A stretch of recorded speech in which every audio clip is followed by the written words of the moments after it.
माणसाचं संन्यस्त होणं सत्य आहे का? तर मला वाटतं होय, सत्य आहे. माणसांना उबगली, कंटाळली, आपल्या मनासारखं काही घडलं नाही की माणसं इतर माणसांपासून संन्यस्त होतात. बरीच माणसं दूर जाऊन राहतात माणसांपासून. बरीच माणसं त्याच घरात राहतात, त्याच माणसांमध्ये राहतात, पण उबगलेली असतात मनातून आणि ती मनानं संन्यस्त होतात. ती कंटाळत कंटाळत माणसांच्या बरोबर आयुष्य काढतात. जगण्याला माणसांशिवाय पर्याय नाही असं लक्षात येऊन हतबल झालेली माणसं मनानं संन्यस्त होतात. अर्थात संन्यस्त होण्याच्या नावाखाली लोकांकडे जाऊन पुन्हा भिका मागणं, कुठले तरी अवतार धारण करणं, हिरवे भगवे कपडे घालणं आणि लोकांच्या जीवावर जगणं याला संन्यास म्हणता येत नाही. संन्यास म्हणजे मानवी समूहांपासून दूर जाऊन राहणं. मन असलेली माणसं संन्यस्त होऊ शकतात. संवेदनशील असलेली माणसं संन्यस्त होऊ शकतात.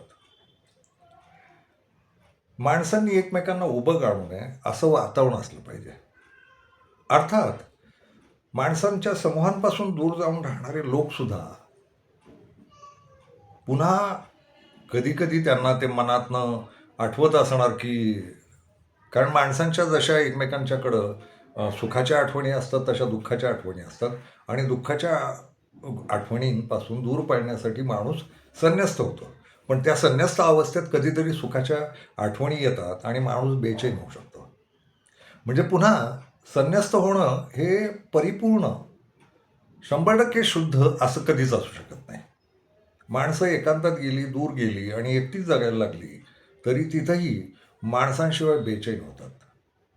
याला काहीतरी पर्याय काढला पाहिजे. मला असं वाटतं घरातल्या घरात एकमेकांपासून अलिप्त राहून संन्यस्त होऊन जगता आलं पाहिजे.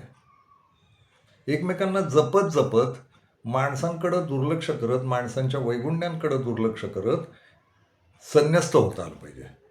संन्यस्त होणं म्हणजे घरातच राहून माणसांना सहन करणं, माणसांना सोसत राहणं आणि माणसांमध्ये जगण्याचा आनंद शोधणं हा संन्यासाचा अर्थ असू शकतो. माणसांमध्ये टिकून राहून स्वतःच्या मनावर ताबा ठेवून माणसांना जपणं हे माझ्या दृष्टीनं संन्यस्तपणाचं खूप मोठं वैशिष्ट्य आहे.